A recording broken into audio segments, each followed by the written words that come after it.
Oi pessoal, no TBT do Dinamite de hoje, vamos recordar a live que foi feita no Vic Live Studio em homenagem à dupla Coração do Brasil, Tonico e Tinoco, sucesso nacional e mundial, Vilma Daniel, entrevistando o filho de Tinoco, Zeca Pérez. Toda a produção foi de Vixon Imagem, então vamos curtir esse grande momento.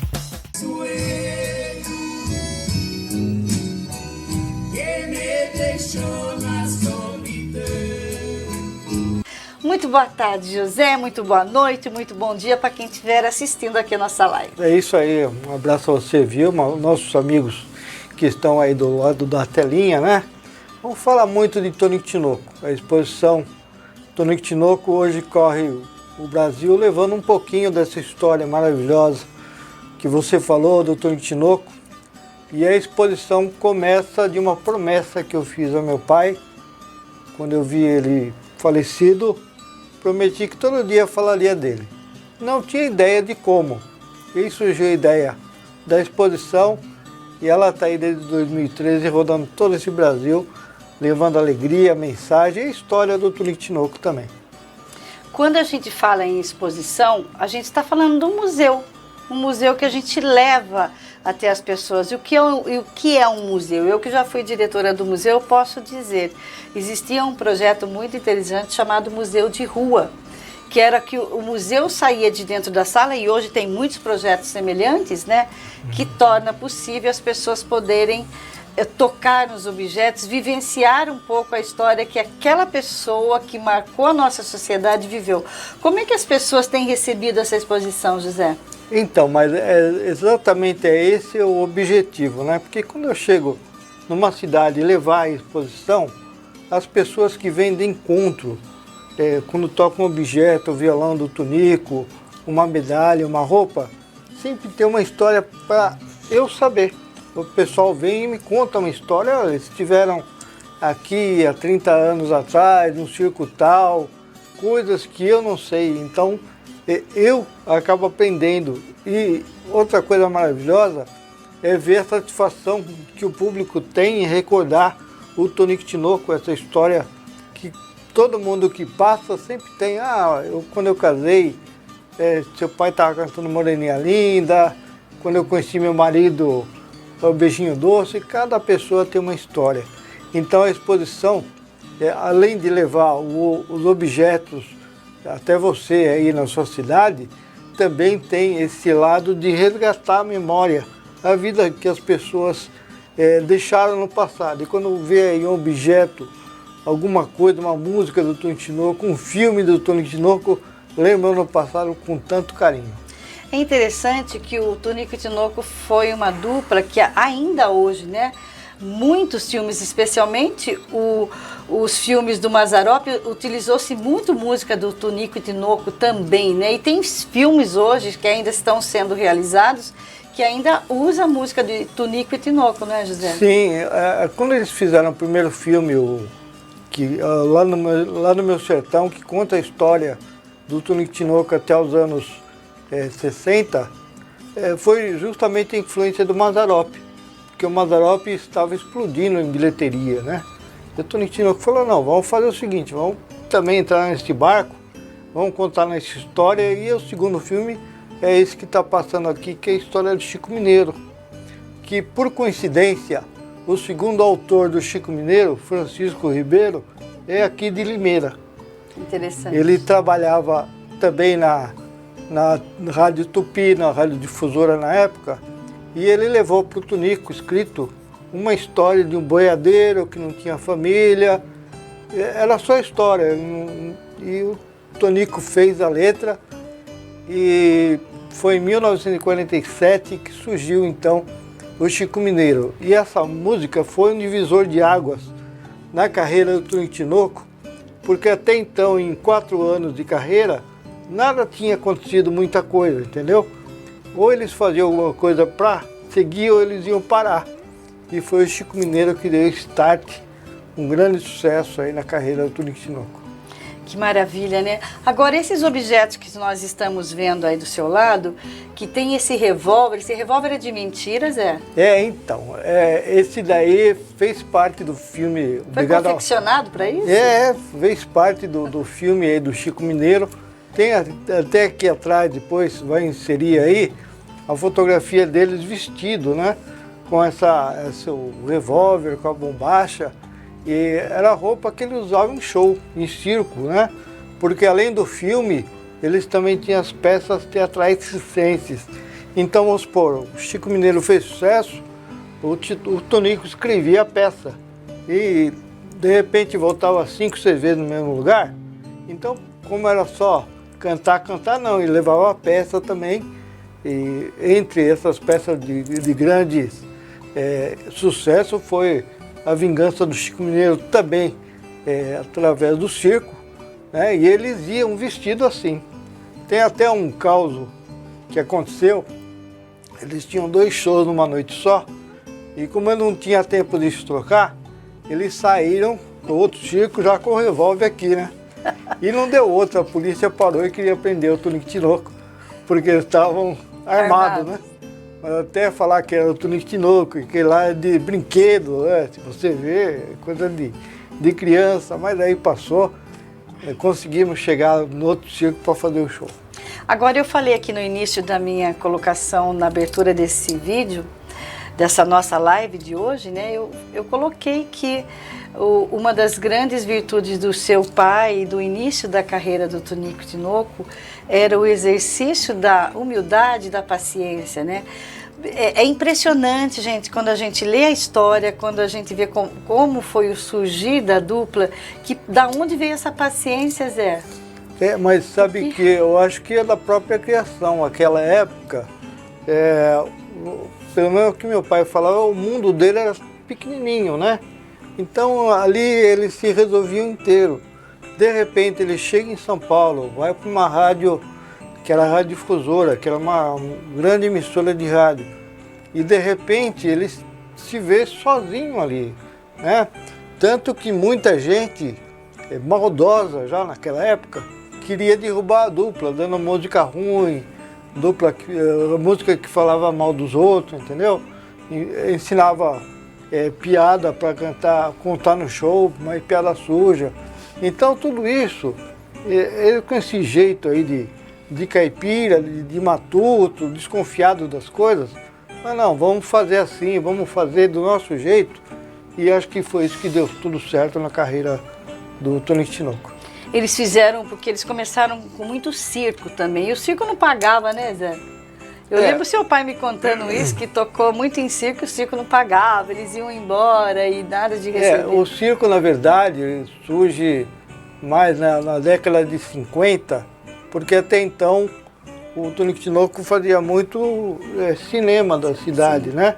Eles pegavam um trem, ia até uma cidade, chegava lá, alugava de manhã o cinema, geralmente tinha uma sessão e depois da sessão é que tinha um show do Tonico Tinoco. Ele falou que ele cansou de fazer show de pé em cima de uma cadeira, porque não tinha palco, né? Só tinha ali a tela do cinema, então para ele ficar um pouquinho mais alto, eles pegavam 2 cadeiras, subiam e cantavam ali. E depois pagavam o cinema e o que sobrava eles iam para outra cidade. E o circo surge a partir dos anos 50, abrindo espaço aí, não só para o Tonico Tinoco, mas para Cascatinhana na época, Zé Fortuna, e todo mundo, esse pessoal até os anos 80 foi trabalhando em circo. Maravilha. Agora, falando um pouquinho dos filmes que ele fez, quantos filmes eles participaram? São 7 filmes, tem o Lá no Meu Sertão, Obrigado a Matar, tem o Luar do Sertão, depois tem os 3 Justiceiros, que estavam na época dos Zorro. Aí eles, os 3, o Tonico Tinoco, outro irmão Chiquinho, eram o Justiceiro, né? Então ele ficava de máscara, ele batia nos ladrões e tal. Depois tem ainda tem a Marca da Ferradura, que foi um grande sucesso também de música do Tonico Tinoco. Depois vem o Menino Jornaleiro e o último foi o Marvada Carne, que eles fazem uma participação no casamento ali da Curula, que é uma caboclinha que vem para a cidade, que nunca comeu carne e tal. E o Tonico Tinoco fica lá uma meia hora cantando no filme. Esse foi a última participação que eles fizeram, né? E como é que ele fazia para decorar? Você tem noção como que ele decorava o texto? Acho que não decorava nada, porque mal lia, né? O meu pai nunca conseguiu decorar. É. Não, ele sofria muito. Nesses 2 primeiros filmes, o diretor Eduardo Lorente, era um espanhol bravo, e fazia que meu pai decorar, e meu pai chorava, e era uma briga danada com o diretor. E tanto que você pode perceber que nas fitas são outras pessoas dublando o Tinoco. E principalmente o homem do sertão. Deus, Nossa Senhora Aparecida, São Jorge, estrelas do firmamento. E quanto a matar, o homem sempre está matando alguma coisa. Fora de si ou em si mesmo. Todo um homem estranho, filho. Parece mais um filósofo. O povo tem medo de ouvir a própria voz. Chama de filósofos aqueles que falam a verdade. Contra ela não adianta. Uma vez fomos nós mesmos que traçamos nossos destinos. O resto não adianta buscar os responsáveis por nossos pecados. Porque o Tinoco sempre foi muito espontâneo, né? Sempre teve as tiradas dele. Então, se você colocasse muito texto, ele não conseguia decorar. E assim ele mais fez ainda dos filmes. Aí o pessoal tinha mais paciência, não, fazia a frase mais curtinha, entendeu? E aí ele conseguiu fazer. Você lembra de ter conversado com ele? Qual foi o filme que ele mais gostou de fazer? Olha, o que ele mais gostou de fazer, eu acho que a experiência maior que ele teve em cinema foi o primeiro e o segundo, porque eles foram na onda do Mazzaropi e eles abriram uma companhia de cinema que chamava Cruzeiro do Sul. E aí foi um investimento grande, porque hoje os equipamentos são pequenos, mas naquela época, para fazer um zoom, tinha que colocar um trilho no chão e empurrar a câmera, entendeu? Tinha 3 para empurrar a câmera. Então ele falou que tinha 150 pessoas para fazer o filme, um gasto enorme. Então ele gravava durante o dia, à noite ele pegava a fita e ia fazer o show para ganhar dinheiro para sustentar a produção. De madrugada passava em São Paulo para mostrar a fita no laboratório. Se tivesse ficado boa, ele voltava, que ele fazia o primeiro show, o primeiro filme foi aqui em Descalvado, ele voltava para Descalvado, olha, pode desmanchar a cena, que ficou bom, ou não ficou bom, tem que refazer. Então acho que foi a experiência assim, mais profunda que ele teve com o cinema, foi o primeiro filme, e depois o segundo filme também, que foi mais ou menos nessa base aí. E foi nesse primeiro filme que ele começou já a ganhar dinheiro? Que ele Na verdade, ele nunca ganhou dinheiro com filme, ele só colocou dinheiro. Tanto que a partir do terceiro filme, ele já não foi mais diretor e nem produtor, ele só atuava como convidado. Você pagava um cachê, colocava o nome dele lá, o nome de uma música dele, o diretor fazia o roteiro, ele ganhava o cachezinho dele para ir gravar. Ele desistiu, tanto que a companhia do Cruzeiro do Sul deixou de existir. Os filmes hoje estão na Cinemateca, tem alguns que eu tenho, de 7 eu tenho 5 comigo, tem 2 na Cinemateca que estão lá, que não tem nem como recuperar mais, eu acho, porque é um trabalho muito caro.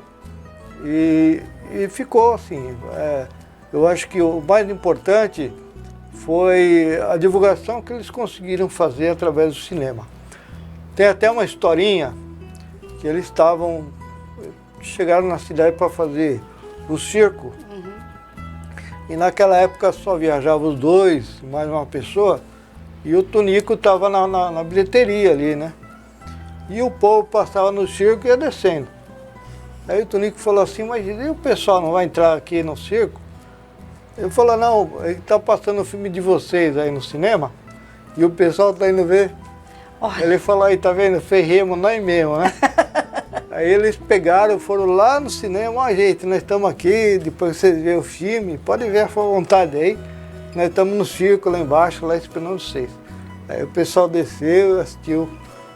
Porque era assim, a dependência do artista, do circo, era chegar, cantar e ganhar, para poder voltar. Porque não era uma uma importância muito grande, mas o artista precisava ganhar aquele dinheiro para poder voltar para casa ou seguir viagem.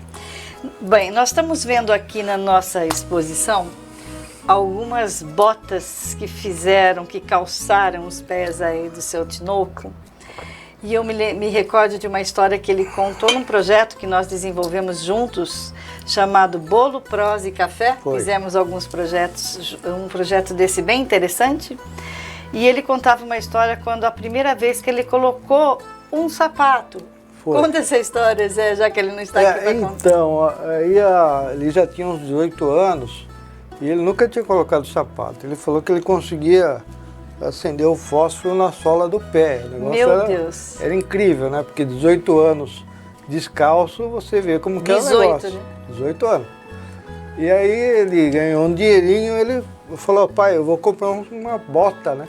Olha isso. Só que ele chegou lá, ele viu uma bota número 45 e ele calçava 41, né?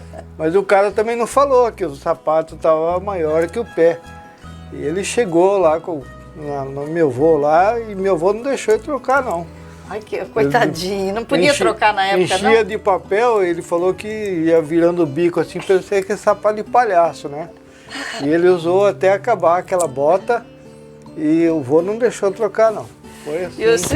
E o Tunico disse que ele virou uma caricatura com aquela bota. Gente, mas olha que simplicidade. Imagina se fosse hoje, gente. Imagina na pessoa de hoje o que não acontecia, né? É. E que simplicidade. Está certo que são outros tempos, né? São outros tempos.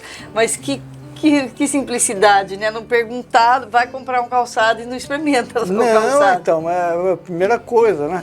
Ele falou na ocasião assim, ai, o meu avô, não sei, ele falou, agora você não vai trocar para você aprender. Para você aprender. Foi. E ele não aparecia, né? Antes dessa história do calçado, ele já estava começando a fazer sucesso, ele não aparecia na praça porque ele tinha vergonha que estava descalço, né? Tanto que quando eles foram fazer o primeiro show em 1935, lá na Aparecidinha de São Manuel, no dia 15 de agosto, tem a festa de Nossa Senhora. Sim. E eles andaram por umas 3 horas a pé. E o Tinoco com essa bota aí, só que ele pôs a bota aqui e o cavaquinho do outro lado e foi que foi, né? Andando a pé. E aí quando eles chegaram lá para cantar, o padre viu aquele estado que ele estava, tudo empoeirado, sujo. Ele estava com a roupa de domingo, mas a roupa de domingo era, né? Toda remendada, suja, né? E o padre falou, não, aqui vocês não vão cantar, não. Aí eles ficaram assim e tal, eles desceram num barzinho que tem na esquina da igreja, até hoje tem lá, só que não é o mesmo bar, nem o mesmo dono, mas tá lá o barzinho, e aí o dono viu eles com um violinho e tal. Ah, vocês cantam? A gente canta. Falou o seguinte, ó, vocês cantam aí para chamar o público, porque tá todo mundo na festa, né? E eles começaram a cantar e o povão que estava em cima desceu lá no botequinho lá, acabou com a festa do padre, né?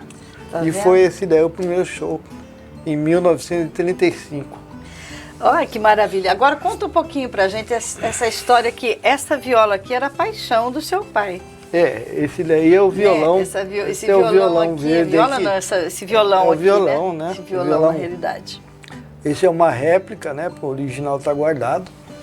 E a viola está com meu sobrinho, que toca viola hoje. Mas essa viola, esse casal já tem mais, o original já tem mais de 60 anos. E no início ele abordou, e com um negócio meio amarelinho e tal. E depois, com o tempo, como ele é uma dupla coração no Brasil, vamos colocar de verde e amarelo. E foi assim que a nossa Delvecchio, né, que a fabricante aí, fez aí, tem até hoje o casal Tonico Tinoco, que muita gente procura para comprar.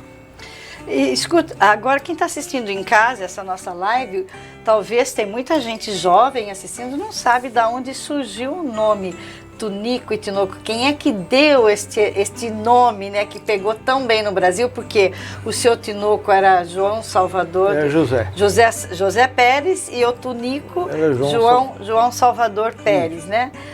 Quem é que deu esse nome, Tonico e Tinoco? Quando eles ganharam o concurso em 1942 na na difusora, quem era o dono do programa era o Capitão Furtado, que era o sobrinho do Cornélio Pires. Cornélio Pires. E o nome da dupla é Irmãos Pérez. E o Capitão Furtado falou, pô, mas Pérez, negócio tão espanhol, vocês são uma dupla, né, tão raiz. Vamos fazer o seguinte, você acha Tonico e Tinoco? Sim, na hora. Aí eu falei, não, tá bom, tá jóia, é esse daí mesmo. E ficaram, né, como Tonico e Tinoco. E o slogan, a dupla Coração do Brasil, tinha um locutor também da rádio difusora, que o Tonico e Tinoco sempre atingiu todo o Brasil, conseguiu na língua caipira que todo o Brasil falasse caipira também, né? Então esse locutor, se não me engano, Lulu Belencari, um negocinho, não lembro o nome direitinho, ele falou, vocês são a dupla Coração do Brasil, né? E ficou. E outro nome do Tonico e Tinoco é o expoente máximo da música sertaneja, que o nosso querido, já falecido, humorista Saracura, que trabalhou muito com o Geraldo Meirelles, que muita gente conhece, lembra? Ele também era radialista, e a mesma coisa, pela explosão de venda do Tonico e Tinoco, vocês são expoentes máximos da música sertaneja, são os dois slogans do Tonico e Tinoco. O Tonico e Tinoco chegou a fazer algum show fora do país?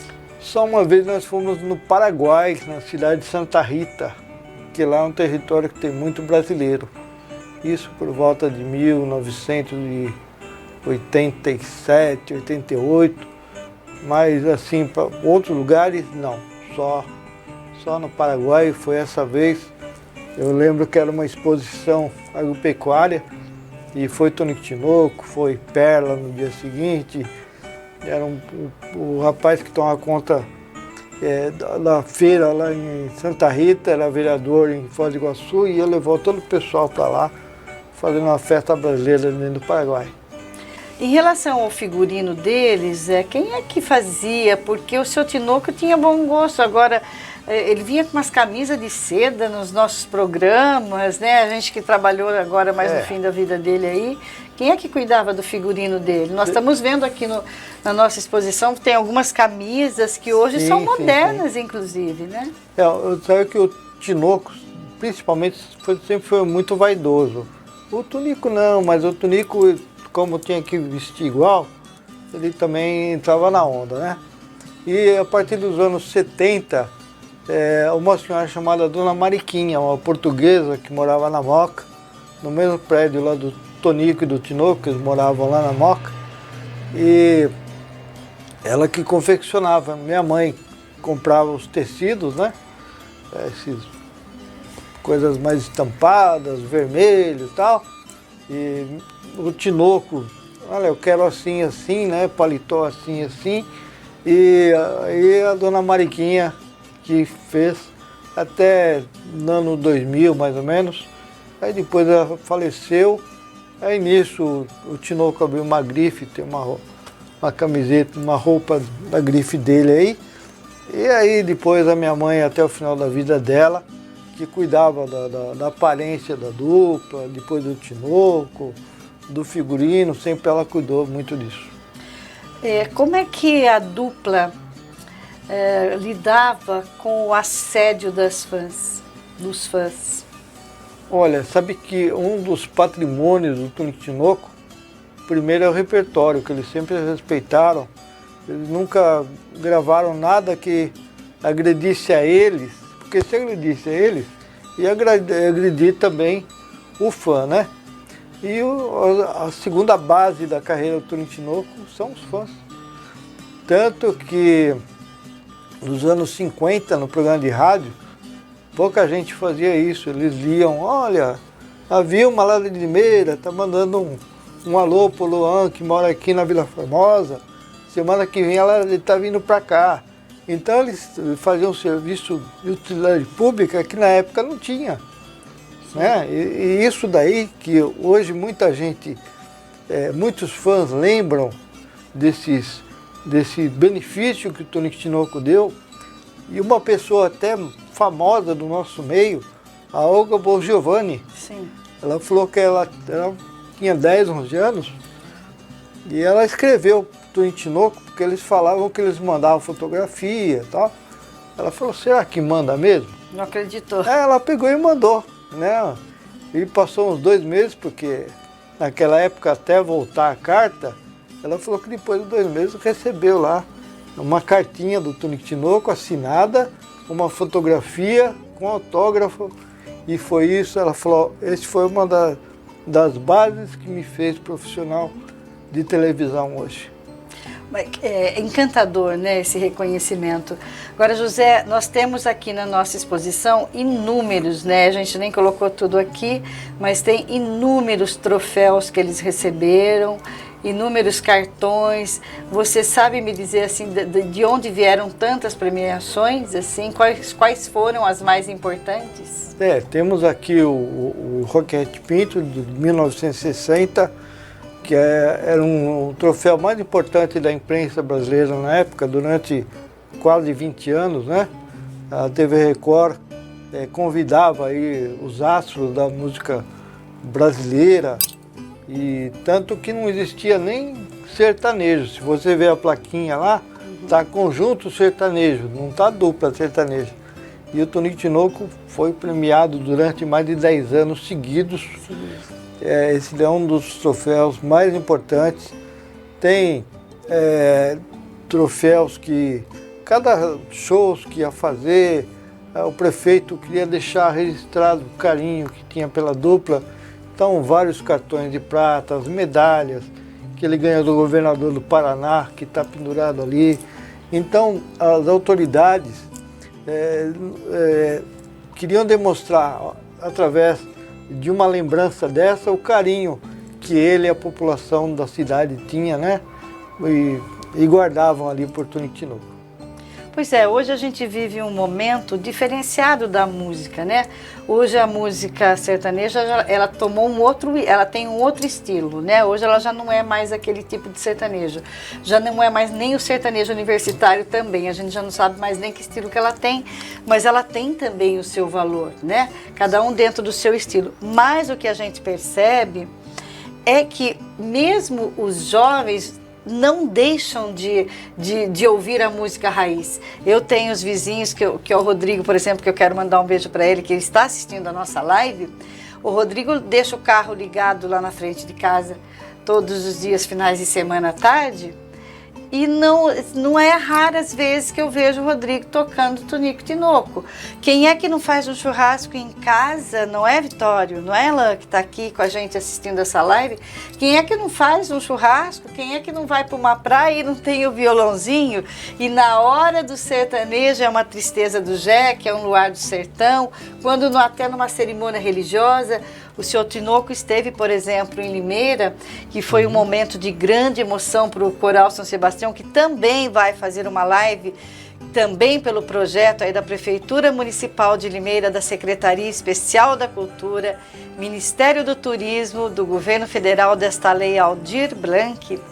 Nós também estaremos dia 10, já vou convidar aqui, dia 10 de dezembro, às 8h30 da noite, nós também estaremos fazendo uma live sobre os 50 anos do Coral São Sebastião, que também teve a honra de ter o seu Tinoco participando conosco. Então, para nós, foi um momento único ter o Tinoco conosco, não só pela música, mas pelo aquilo que eu disse no início. Pela humildade, pelo carinho, pela simplicidade. Foi tão importante a presença dele que as poucas palavras que ele falou naquele dia na nossa celebração, que até o padre, você lembra disso, Zé? Eu não vou fazer nem sermão hoje, que o Tinoco já foi mais do que um sermão na nossa missa.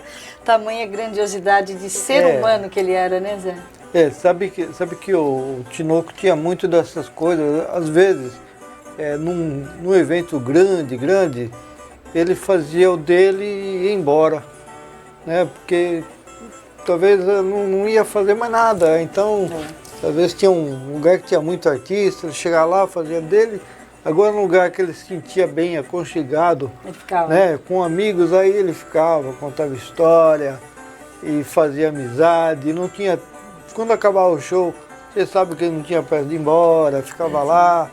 Mas que também quando eu falava agora eu já vou, eu já ia mesmo, né? Não adianta Mas, segurar porque ele não fica. Mas ele era assim, então, às vezes, num evento um pouco menor, ele se sentia mais acolhido, né? Mais aconchegado e ele participava mais mesmo. Bem interessante. Um dos grandes orgulhos de nós brasileiros é que a dupla Tonico e Tinoco, ela configura aí entre as duplas, entre os cantores que configuram no mundo inteiro que mais vendeu disco, gente. Ele é o segundo hoje no ranking, se vocês pesquisarem. Só perdem para Beatles até hoje. Sabe, são mais de 150 milhões de cópias vendidas.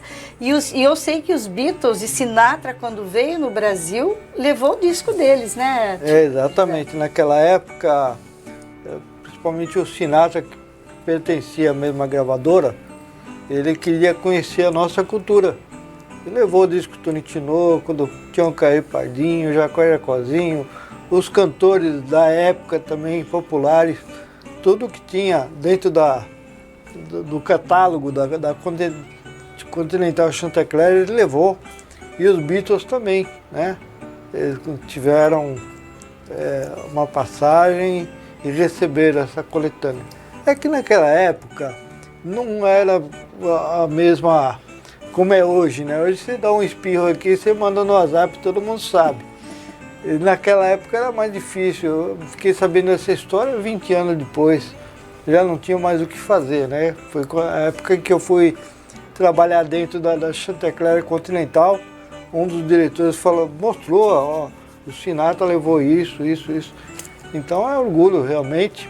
E essa contagem de 150 milhões de cópias foi dita pelo dono da Continental, Dr. Byton, que foi proprietário durante mais de 50 anos da empresa. Ele calculava que cada brasileiro naquela época já tinha um LP do Tonico e Tinoco. Naquela época nós éramos em 150 milhões de pessoas. Porque os primeiros LPs de 78 rotações, ele quebrava muito fácil. Então quando você comprava 3, 4 de cada LP. E o Tonico e Tinoco lançou 220 LPs em 12 anos da primeira tiragem que eles fizeram, né? Aí depois veio o LP em 33 rotações, aí fizeram mais 80. Então você calcula aí quantos milhões de cópias saía. O próprio Byton falou para mim que saía de caminhão Paraná para Minas, para Goiás, só de Tonico e Tinoco. E lá tinha um prédio de 4 andares, embaixo era a fábrica da Continental. Ele falava, ó, aqui a metade do prédio foi o Tonico e Tinoco que me deu. Então você vê quanto dinheiro que ele conseguiu em cima, né?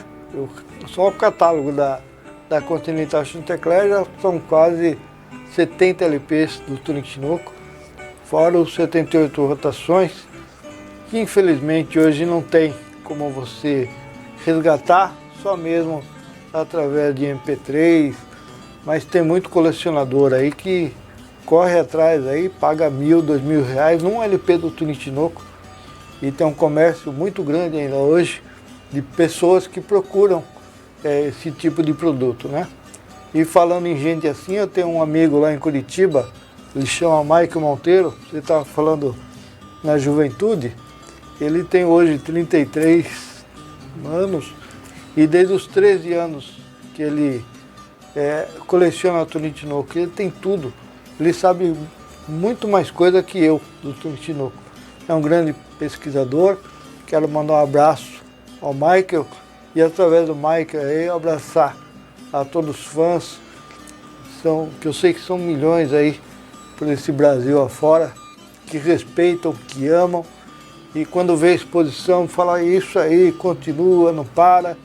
São pessoas que me incentivam, são pessoas que vivem o Tonico e Tinoco todo dia. Então, a exposição, enquanto eu tiver força aí para andar, que o pé tiver assim, nós vamos. O dia tiver assim, lá vai. Eu vou tomar também a liberdade de contar aqui, né, José, que você está também lançando aí a cachaça Baile na Roça. Baile na Roça, é. Né? E tem o Alan, que é o seu Luan, genro. O Luan, que é meu genro, meu que filho. está também está te ajudando, está nesse projeto junto com você. E já queria deixar também um convite para você que está assistindo essa live. Leve essa exposição para a sua cidade, é bastante interessante. Temos muitos objetos para expor, para contar um pouco a história do Tinoco. Embora nós estamos vivendo ainda esse período de pandemia, mas se Deus quiser nós vamos passar por essa rapidinho. O ano que vem todo mundo vai estar aí voltando ao seu normal, porque a vacina já está aí, todo mundo se cuidando. Acho importante dizer isso, que nós não podemos aglomerar, né? Mas tão logo a gente possa estar aí na sua cidade, vai ser muito importante a gente levar um pouquinho a mais do calor do Tonico Tinoco com esses objetos, com os filmes que a gente pode estar exibindo, com essas palestras interessantes para chegar mais próximo do público dele, né, José? Exatamente. E além disso ainda, toda semana eu faço programa na Beira da Tuia. São 10 emissoras pelo Brasil. Eu não cobro nada para fazer o programa. Só fala de Tonico Tinoco e dos grandes nomes da música sertaneja. Se você quiser saber direitinho aí como é que funciona, é só entrar no Instagram lá do Zeca Pérez. Zeca é com K e Pérez é com Z no final. Underline é aquele rabinho embaixo. Isso. Oficial, Zeca Pérez Oficial. Tem lá, pode me adicionar e você vai saber toda a nossa programação. Da exposição, da cachaça Baile na Roça. Você que quer entrar e bater um papo do Tonico Tinoco, estamos lá à disposição.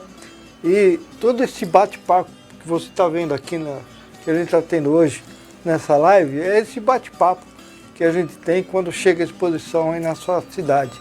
Não é só para você olhar, não. É para você discutir, para você sentir saudade, para você dar a sua opinião e para você contar a história para mim. Muita coisa que eu não sei e é muito bacana a participação desse pessoal que vem trazer essa recordação do Tonico Tinoco. É isso mesmo, você que está assistindo a live e você que está em outra cidade, em outro estado e tem histórias do Tonico Tinoco, pode nos enviar também aqui mesmo nesse endereço que está aparecendo embaixo aqui da sua tela, aqui no nosso canal, porque nós teremos o imenso prazer, né, de estar respondendo e também de estar coletando para que a nossa exposição cresça cada vez mais, né?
Canal Dinamite. Canal Dinamite. Canal Dinamite. Se liga no Canal Dinamite. Curta, siga e compartilhe. @Canal Dinamite. @Canal Dinamite.